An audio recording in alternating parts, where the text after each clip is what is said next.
Pozdravljeni, danes sem z vami Tija Zelenkovič in dobrodošli v oddaji Varni na spletu. Danes je z mano tukaj strokovnjak za kibernetično varnost na spletu, Maj Brozovič. Pozdravljen, Maj. Pozdravljena, Tija. Hvala še enkrat za povabilo v studio in upam, da bom kateremu od vas lahko tudi pomagal pri varnosti na spletu. Maj, kako bi opisal trenutno stanje spletne nevarnosti v Sloveniji?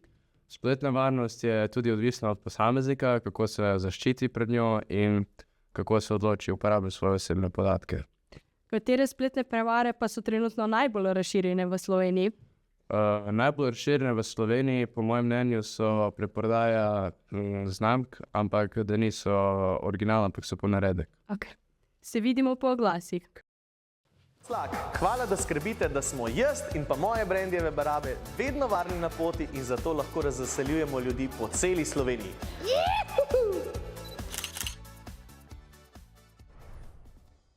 Pozdravljeni. Danes smo imeli v Sloveniji zelo različne temperature.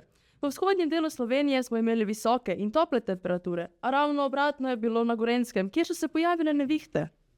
Jutri se bo nebo razjasnilo in posijalo bo sonce. Z vami sem bila Lea Stipanovič. Vedno so pripravljala le najboljšo hrano za najine otroke. Svojo strast spreminjava v posel in izdelke ponujava tudi vam. Poiščite izdelke Štartaj Slovenija v megamarketih Interspar. Špar. Podpiramo mlade podjetnike. Pozdravljeni ponovno.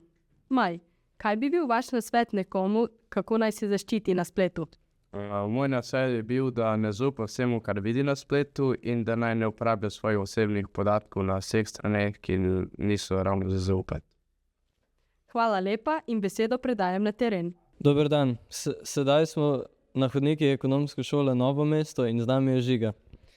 Žiga, povej, če se ti je že kaj slabega zgodilo na internetu. Seveda, da se mi je. Igral sem igrico Fortnite in sem želel imeti zastonj V-Buckse. In sem videl, da obstaja spletna stran, kjer lahko to dobiš zastonj, brez da plačeš.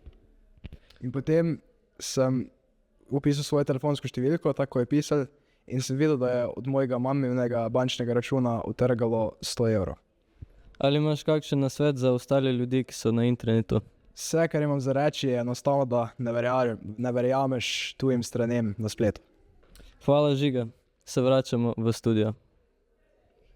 Pozdravljeni ponovno. Danes je z nami tudi druga gostja, Vita Milič, ki nam bo povedala njeno izkušnjo zlorabe podatkov na spletu. Dobrodošla, Vita. Hvala, Tija, za to povabilo. Zdaj pa, da povem svojo zgodbo. Naročila sem paket iz Šina.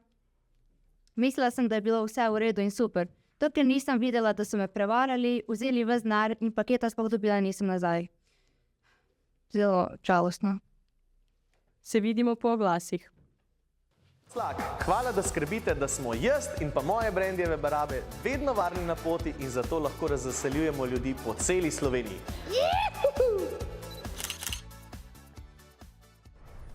Pozdravljeni. Vita, kakšno pa je bilo tvoje počutje ob tem? Počutila sem se zelo žalostno in nisem bila prav vesela, ker zakaj se to samo meni dogaja? Zakaj? Zelo žalostno. Hvala lepa za ogled in se vidimo prihodnjič.